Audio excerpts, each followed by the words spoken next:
Jusqu'à présent, on a manipulé des entiers, des réels, des caractères, mais un seul à la fois. Il y a moyen de manipuler, on va dire, des données un petit peu plus complexes, et notamment, on va commencer par les listes. Ça porte bien son nom, c'est une liste de plusieurs valeurs réelles, entières ou caractères. Dans l'exemple que j'ai pris, on va prendre une liste de 4 réels. Alors attention, très important, les listes, les tableaux, toutes les structures qui ont ce format-là auront des valeurs de cases qui sont numérotées à partir de 0. Et ça va être quand même un petit peu un souci pour vous souvent pour remplir les tableaux et les listes. En fait, il va falloir les remplir à partir de la case numéro 0. Donc la première case de la liste porte le numéro 0. Ensuite, la deuxième case 1, etc. Alors, ça va permettre d'expliquer un petit peu pourquoi, dans ma vidéo sur les boucles for, j'ai fait démarrer les compteurs de 0. Justement, c'est pour que ce soit adapté à la façon dont sont déclarées les listes et les tableaux.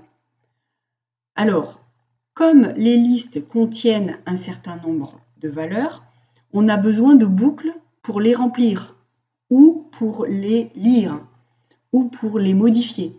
Donc, on va avoir besoin d'un compteur de boucles, i, et là, par exemple, je vais faire la somme des éléments qui ont été rentrés par l'utilisateur dans une liste. Donc, je fais une boucle for, que je fais démarrer donc à 0, i inférieur strict à 4. Donc, il va bien y avoir 4 éléments, 0, 1, 2, 3, et le i++ qui permet d'avancer de 1 en 1. J'affiche à l'utilisateur donner la M note de philosophie, et là, je lui fais afficher un %d. Le %d dit que je veux afficher un entier. Et quel entier je vais afficher? Alors, je ne vais pas afficher la valeur de i, je vais afficher la valeur de i+1. Pourquoi? Parce que quand je vais démarrer la première fois la boucle, i vaut 0, et donc je ne vais pas dire à l'utilisateur « donnez-moi la 0e note de philosophie ». Je vais lui demander « donnez-moi la première », alors c'est premième, hein, tant pis, c'est pas très français, et ensuite la deuxième, la troisième note, la quatrième note, etc. de philosophie. Donc je fais afficher i+1. Je lis cette note, c'est un %f, puisque je vous rappelle que dans la liste, c'est des réels, donc des floats. Et je vais mettre ça dans liste, et entre crochets, je mets i. Ça veut dire que je viens remplir la ième case de la liste. Je mets bien le et commercial devant, qui permet de faire le scanf correctement. Donc, on va remplir la première fois la 0e case de liste, puis la deuxième fois la première case de liste, puis la deuxième, puis la troisième, et ensuite la boucle s'arrête. Et dans somme, je mets somme plus liste de i. Faites très attention quand vous utilisez ce genre d'instruction. À chaque fois, somme, je lui rajoute la valeur que vous venez de lire.